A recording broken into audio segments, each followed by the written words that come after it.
give you there's shotgun. There's nothing on the malt yet. So, but it looks like That CNN is shotgun. going back and to the left. Microphone. So NBC and ABC All right. are right next to Hi up, John. Yeah, podium check. 1, 2, 3, 4, 5, 6, 7, 8, 9, 10. You good out there? 1, 2, 3, 4, 5, 6, 7, 8, 9, 10. Podium check. 1, 2, 3, 4, 5, 6, 7, 8, 9, 10. 1, 2, 3, 4, 5, 6, 7, 8, 9, 10. Is everybody okay out there? Does anybody need more check? You good? Good? All right, fantastic.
Ladies and gentlemen, the President of the United States, accompanied by the Vice President of the United States.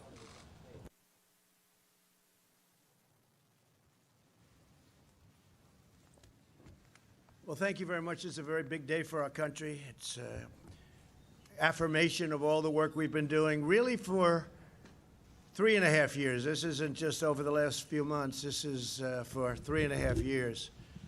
And it's a great thing. We were very strong. We had the greatest economy in the history of our country. We had the greatest economy in the history of the world. And that strength let us get through this horrible pandemic, largely through. I think we're doing really well. Vaccines, by the way, had a meeting yesterday on vaccines. We're doing incredibly well with that. I think you're going to have some very positive surprises. And therapeutics, likewise, we're doing extremely well. Cures, we're doing well. I think those two words really blend in with each other. But tremendous progress is being made on vaccines. In fact, we have ready to go in terms of transportation and logistics. We have over 2 million ready to go if it checks out for safety. And it's also, the nice part is we have 4 companies, I guess you could even say 7 or 8 companies that are doing some similar and some very different on the vaccine front, and some similar and some somewhat different on the therapeutic front. So tremendous progress is being made on that, and I think even without that, and I have to say, even without that, and I don't think you're going to be having to use that in the future, that statement, even without, because I think they're going to have it. But we're going to be back, and we're opening our country, and I hope that the lockdown governors, I don't know why they continue to lock down, because if you look at Georgia, if you look at Florida, if you look at South Carolina, if you look at so many different places that have opened up, I don't want to name all of them, but the ones that are most energetic about opening, they are doing tremendous business, and that this is what these numbers are all about. And you have to remember one other thing very importantly. I think it's extremely important for you to remember that many of our states are closed or almost closed. Some of the big ones, New York, New Jersey, they're starting now to get open, I hope. And I hope they also use our National Guard. Call me. We'll be ready for them so fast their heads will spin. We did it in Minnesota. In Minneapolis, we were incredible. They were ripping that place apart. I love it. We had such success there. And they were ripping it apart. And I called the governor, and the National Guard went in, and one night it was over. You don't see the problem in Minnesota now at all, not even a little bit. You take a look at a great city, just a great city, Minneapolis, and it was under siege like nobody's ever seen, where people are running from a police department, the great police, and they were told to. They didn't want to run. They were told to. It's bad governing, and I'm not blaming the governor. I'm blaming the mayor. But we want to get all of this finished. This is a great tribute. What we're announcing today is a tremendous tribute to equality. We're bringing our jobs back. You know, when we had our tremendous numbers, and when we had, just prior to the China plague that floated in, we had numbers the best in history for African American, for Hispanic American, and for Asian American, and for everybody. Best for women, best for people without a diploma, young people without a diploma. I mean, so many different categories. Our numbers were the best in almost every category. We had the most people working in the history of our country, almost 160 million people. We were never even close to that. So we had things that we were doing so well, and then it came in, but we're going to be back there. I think we're going to actually be back higher next year than ever before. And the only thing that can stop us is bad policy. Frankly, left-wing, bad policy of raising taxes and Green New Deals and all of the things that you have been writing about long and hard. That will stop it like you wouldn't believe. And frankly, it's holding it back. If there were no possibility that that can happen, and I like to be an optimistic person, I think we're looking very good. I think even before today, our polls were, the polls that I've seen and the polls that we do were looking very good. But if we didn't have the possibility of having massively higher taxes like the Democrats want to do, and Green New Deals, which are totally ridiculous, frankly, ridiculous, and I'm a big environmentalist. I believe strongly in taking care of our environment. We have the cleanest air we've ever had, like over the modern era, which, let's say you go back 30 years, We have the cleanest air, the cleanest water we've ever had. We're setting all sorts of really good environmental records. We're very proud of that. But the Green New Deal would kill our country. The Green New Deal would have a devastating effect on the world. And it's not going to happen anyway because it's impossible for them to do it. If you ever look at what they want to do under the Green New Deal, it's like baby talk. But we are doing something that this was an important day because this shows that what we've been doing is right. And the reason it's been and is so good is because the body was strong. Our body was so powerful that we could actually close our country, save millions of lives, stop people very early on from China from coming in, because we stopped early, at the end of January, very early, people coming from China who were infected coming into our country. It was a very hard decision to make. Almost nobody wanted me to make it. I would almost say nobody wanted me to make it. But we made that indecision, and even my enemy said that was an extremely important. We saved tens of thousands of lives with that decision. So we did a lot of things, and then we really ended up with empty cupboards. We went into a ventilator period that the likes of which nobody's seen since the Second World War. We mobilized. Nobody's ever seen anything like it. And then we did tests. We're over 20 million, or very close, but I think we're over 20 million tests, more than anybody in the world. Germany is at about at 4, and South Korea is at 3.5. We're over 20. And by the way, when you do more testing, you have more cases. We have more cases than anybody because we do more testing than anybody. It's pretty simple. But this is outstanding what's happened today. Now, they thought the number would be a loss of 9 million jobs, and it was a gain of almost 3 million jobs. Nobody's ever seen anything. I think it was incredible in a couple of ways. Number one, the numbers are great, and this leads us on to a long period of growth.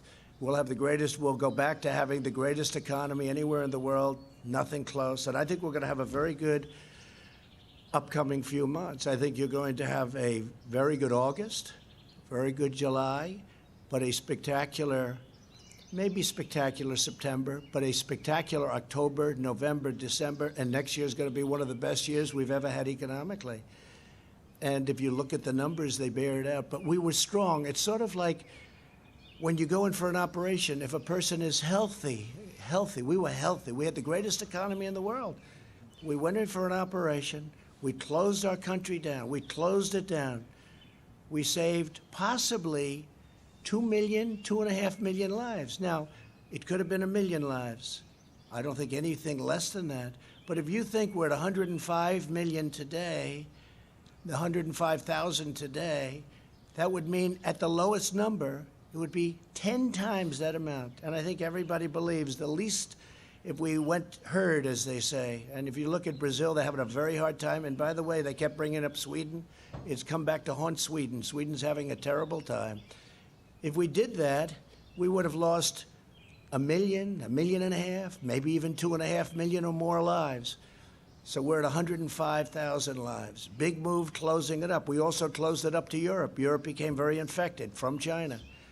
A gift from China, not good. They should have stopped it. They should have stopped it at the source. But it's a gift from China, and a very bad gift. I will tell you that.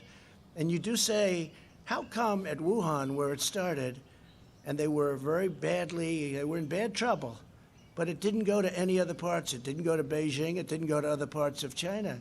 Then you say, how come it came out to Europe, to the world, to the United States? So it didn't go to China. They stopped it cold. They knew it was a problem.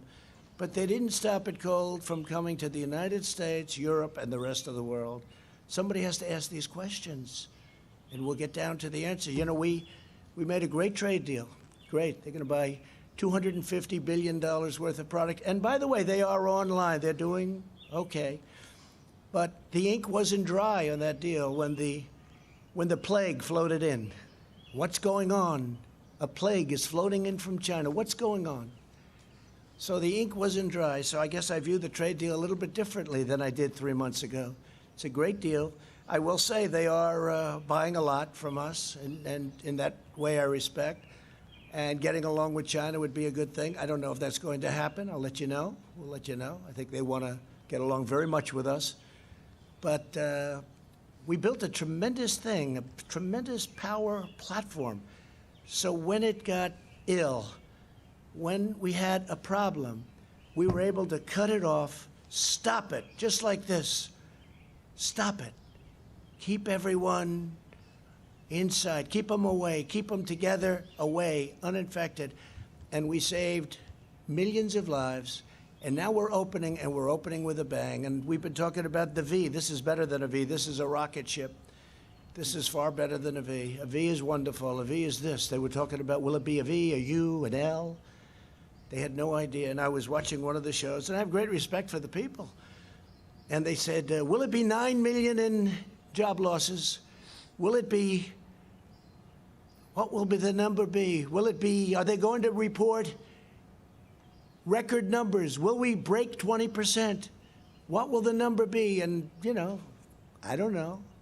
Because we were in, and I don't think we're in that territory anymore, we were in uncharted territory. Nobody's ever had a situation like that.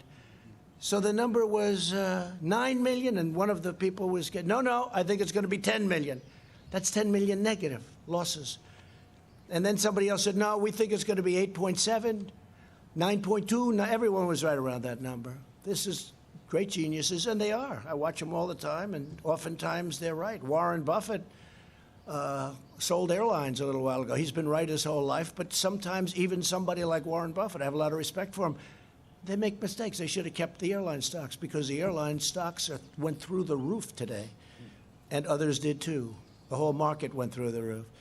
But they said 9 million job losses, 9 million. It's what's going to be. Are we going to break 20%? Are we going to break it?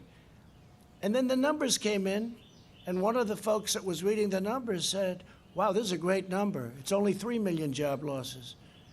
And then reading it and said, you know, I don't think this, I'm not reading this right.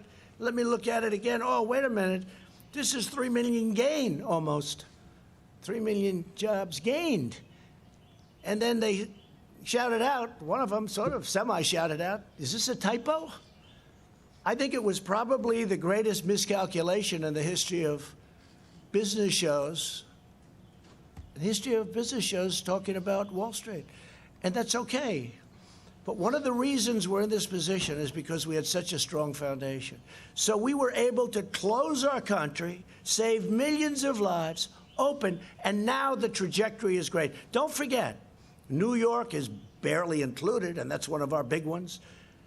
California is barely included because they're not open, and they should open. By the way, the mayor of Los Angeles wants to keep this thing closed for a long time. Look at what's going on in Florida. It's incredible. The job the governor of Florida has done, it's incredible. The numbers they're doing. You've got to open it up, and you do social distancing, and you wear masks if you want, and you do things. You can do a lot of things. You're getting closer together. Even you, I notice you're starting to get much closer together. It looks much better, I must say. You're not all the way there yet, but you'll be there soon. But it's a tremendous thing that happened, and the reason it happened is because we had a really strong patient. We had a patient that was so powerful, so strong, that we could close it and open it. And I give it this analogy. Somebody told me yesterday, it was Larry Kudlow. He said, sir, this is like a hurricane. And we were worried. We didn't know, is this going to be a hurricane or a major, major recession? A major recession that's not artificially caused, because this was artificially closed. We just said, boom, closed. And everything just stopped. And also, you know what else stopped? Big numbers on death by doing it. And that's why I had to do it. We've made every decision correctly. But it was like we stopped. So it was an artificial closing. And then what happened, very incredibly, is the numbers go, and Larry was saying that with a hurricane, you have a horrible hurricane in Florida or Texas, and it's devastating. And then the hurricane goes away, and within 2 hours, everyone's rebuilding and fixing and cleaning and cutting their grass. And I've seen it in Texas. I've seen it everywhere. I've seen it everywhere. Texas had a massive one. Louisiana, hurricanes. Florida, hurricanes. But what happens is right after the hurricane, boom, and this is what this is. This isn't a terrible recession. I don't even mention the D word. I don't talk about the D word. I don't want to talk about it because every time somebody even mentions it, I don't like the D word. But if you had a really, really big, bad recession, it could take 10, 12. How long did it take in 1929? It took many years to recover from that. How long? 10 years. Yeah, 10. I heard 10. I think longer than 10, but that's okay. I heard 14, 15 years. Larry says 10, so let's go with 10. But it takes a long time to recover. But a hurricane, you're back in business in 1 day, 2 days, 3 days, and it's devastating and it's hard. And this was a hurricane. And it's going to get better fast because a lot of the numbers that you see, they're early numbers. They're not even from this last month. And by the way, speaking of that, you had the greatest 50-day rally in the history of our exchanges. The greatest 50-day rally. And we have a lot of protesters. And we have something else, right? We have something else. We have a pandemic. We've made tremendous progress, really on both. If you look at where we've come on both, we've made tremendous progress on both. Tremendous progress. But you're looking, and the people are now starting to return to work. So it's been an incredible thing to see. It's been a beautiful thing to see. The experts predicted that the economy would lose tremendous numbers of jobs. And, of course, from the beginning it has, but you're going to see how fast that's made up. I'm telling you, next year, unless something happens where the wrong people get in here, this can turn around. Your 401ks will go down to numbers. If people didn't get rid of stocks in their 401ks, they're almost even. Think of it. With a pandemic and with one of the worst things that's ever happened, our country's never lost 105,000 people. Whether it's World Trade Center, which was 2,900, or Pearl Harbor, which was less than that. We've never lost anything close to this. But it's not only our country, it's the whole world. The world is suffering so badly. 186 countries at this moment. And that affects us too. But we're a positive force. We're the key to the world, in a sense. And the fact that we're doing well, I see already they're starting to do much better in other parts of the world. That's a great thing because we're working with the world. And we'll work with China, too. We'll work with everybody. But what happened should have never happened. So we had a tremendous morning, a tremendous announcement. It was shocking to even great pros. I watched Maria Bartiromo. I watched Jim Cramer. I watched a lot of people. Joe Kearden, he was pretty positive. Charles Payne, he was very positive for a long time. A lot of people got it right. They had confidence in me, they had confidence in this team, and they got it right. I think that's the only thing they could base it on, because we were on uncharted territory. I'd like to just say that renewal, restoration, and recovery of the most vulnerable areas of America is going to be my focus. It's going to be a big focus, because it's taking care of itself, but we have to help that very vulnerable area. They're vulnerable. It's not right, and we're helping them, and we have helped them in the past, and we're also to opportunity zones, criminal justice reform. Nobody's ever done for the black community what President Trump has done. Think of it. Historically black small colleges and universities, they would come here for money every year for many, many years. After 3 years, I said, why are you doing this? Why do you keep coming here?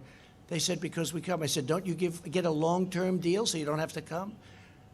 The head of one of the very respected colleges looked at me and said, sir, we're like beggars. Every year we have to come to Washington and beg for money.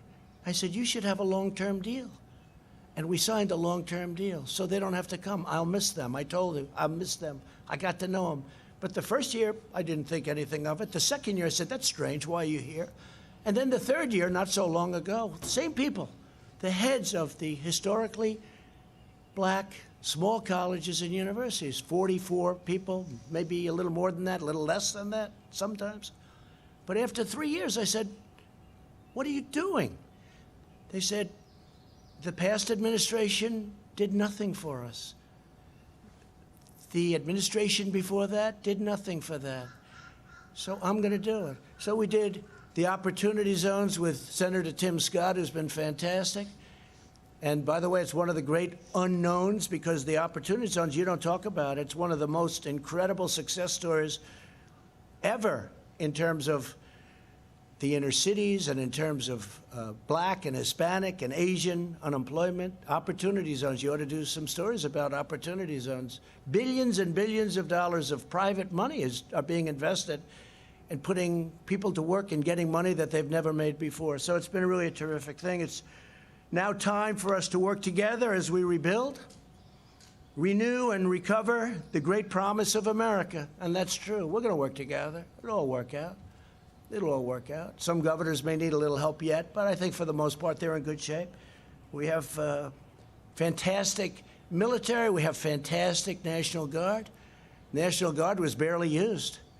And these people have done an unbelievable job. They helped the Secret Service at Washington. Secret Service, by the way, are unbelievable. The job they did at the White House is unbelievable. There was never any form of like, oh, gee, this sounds dangerous. All I could see is what I was seeing on television. But they were outside, and the Secret Service was incredible. But we were also helped by the D.C. police, and we were helped by the National Guard. Was unbelievable. They came in, and this was like a piece of cake. And I really am suggesting, because if you look at Minnesota and the great success we had there and other places, I'm suggesting to some of these governors that are too proud in New York, I mean, you see what's going on there. Don't be proud. Get the job done. You'll end up looking much better in the end. Call in the National Guard. Call me. We'll have so many people, more people than you have to dominate the streets. You can't let what's happening happen. It's called dominate the streets. You can't let that happen in New York where they're breaking into stores and all of the things. And by the way, hurting many small businesses. You can't let it happen. Equal justice under the law must mean that every American receives equal treatment in every encounter with law enforcement, regardless of race, color, gender, or creed. They have to receive fair treatment from law enforcement. They have to receive it. We all saw what happened last week. We can't let that happen. Hopefully George is looking down right now and saying there's a great thing that's happening for our country. There's a great day for him. It's a great day for everybody.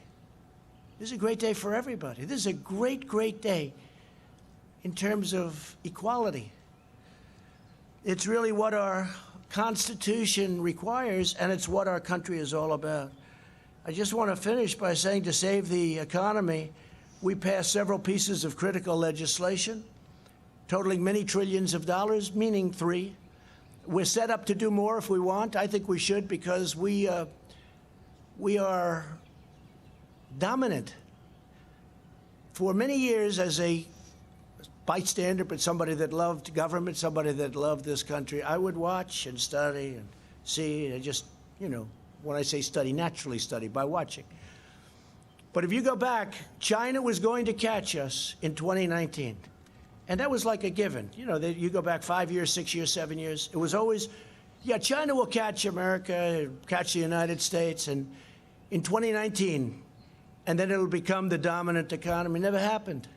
It's not going to happen. We dominated them over the last year and a half, 2 years. We took in tens of billions of dollars in tariffs that they paid for. I gave some of that money, just a small fraction, to our farmers, which made them whole, more than whole. That's why they're all in business. Made them more than whole, and it came right out of the tariff money. And the reason we didn't pay is because China devalued their currency, and they paid. Plus, they also put additional money to it. Because if they didn't do that, nobody would have bought their product. We made a great deal because of that. That's the only reason we're able to make a good deal, because of the possibility of tariffs. Because China's taken tremendous advantage of the United States. We helped rebuild China. We gave them $500 billion a year. How stupid are the people that represented our country with China and many other countries. But that's all changing. And it was in the process of changing very big. Again, China had a very bad year before the plague. And now I think hopefully they're going to have a great year. I want them to have a great year, but we're going to have better years than they ever had. We have a better system, much better system. We made Americans sure of themselves, and we took care of families. We gave benefits, and we sent $1,200 to every individual making less than $75,000 and $4,000 almost dollars to every family of four earning less than $150,000. That's a lot, isn't it? You know, when you think 150, but that's what's happening with our country. If you look at other countries, even countries that you think they're doing well, they don't talk about 150,000 as being median. $150,000. That's tremendous. That's a great tribute to the people of our country. The job surge that we're seeing right now is widespread. Leisure and hospitality added 1.2 million jobs. Construction jobs are up, listen to this, 464,000. Education and health services rose 424,000. Retail trade is up 368,000. And here's the one I like the best. Remember, previous administration, that you need a magic wand for manufacturing. Manufacturing, which we had up to 600,000 jobs prior to the plague, manufacturing rose to 225,000 jobs, up by. So we picked up 225,000 manufacturing jobs. That's very unexpected. Everything that you've seen this morning is unexpected. Even the pros sitting here would understand that, everything. We also smashed expectations on the unemployment rate. The prediction was that the unemployment rate would rise to over 20%, and instead it dropped to around a little more than 13%, slight difference. And this time the greatest comeback in American history. Today is probably, if you think of it, the greatest comeback in American history. But it's not going to stop here. It's going to keep going because so many places are closed. I was watching our great vice president today being interviewed on CNBC. He did a phenomenal job, and he made a statement. He said, this is not going to stop, and 100%. He's always attributing everything to me, but I'll attribute this statement to him. He said, it's not going to stop because the numbers that you're looking at don't include all of those states that are closed. They haven't even opened yet. We're going to be stronger than we were when we were riding high. And our stock market is almost, it's just short of an all-time high. I've had 144 all-time high stock markets during a 3.5-year period. Nobody's ever come close to that, and we're going to do it again. But it's going to be even stronger than last time. When I would say that to you 2-3 months ago, I could see what's happened. I have a good feel. I've always done well with numbers, but I had a feel for it. I said it even the other day. I was saying, I think we're going to have a tremendous next year. I think it's going to be a phenomenal next year. I didn't know it would start this quickly. I thought we'd start in August, September, but it started very early. Amazing. It's an amazing thing, but it means that they're likely to return, and all of these jobs that we're talking about now aren't even included because some of our biggest places aren't opened. They're opening up now. I think New York's opening up like as of today, and that's one of our big ones. New Jersey. They're all working hard. The governors are all working hard. To save millions of American lives, we took that unnecessary evil, we took it out of the equation. We had to do what we did. We had a very, very strong push not to do anything. We would have lost so many people. But very importantly, the economy wouldn't have been as good as it is because nobody expected this. I don't think there's anybody sitting here that can say, I want to see it on tape, as opposed to just say, oh, I did that. But some were predicting pretty good numbers, people I mentioned. But we took a tremendous step and a tremendous risk. And we've gone up at a level, and this level is going to be nothing compared to what you see in coming months, and especially next year. So the best strategy to ensure the health of our people moving forward is to focus our resources on protecting high-risk populations like the elderly and those in nursing homes, while allowing younger and healthy Americans to get back to work immediately, and open up our schools, open them up. We understand this disease now. We didn't understand it. Nobody's ever seen it before. It's very tough, very contagious, very mean to certain people. We've learned a lot. We didn't know. Nobody knew anything about it. But we learned a lot. And I have to thank everybody for working so hard. Jared and Mike.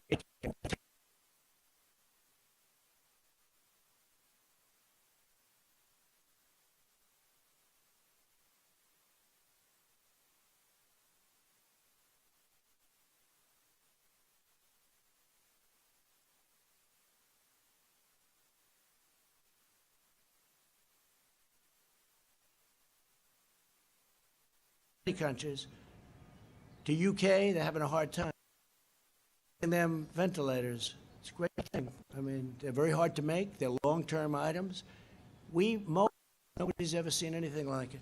Just like the Second World War. There hasn't been a mobilization like this since the Second World War. It's big, it's complex, very complex machinery, computerized all over the place, and very expensive. And we're building thousands a week. Right now, we're building thousands a week. We have all we can use. No governor, you hear the calls, you listen in on those calls. Frankly, you're invited to if you want, but you do anyway, even if you're not invited. And you see what's going on. Every governor, there's not been one patient in this entire massive country, and we didn't have ventilators when we started. The cupboards were empty. The previous administration left us cupboards. There isn't one patient, not one, that needed a ventilator that didn't get one. Think of that.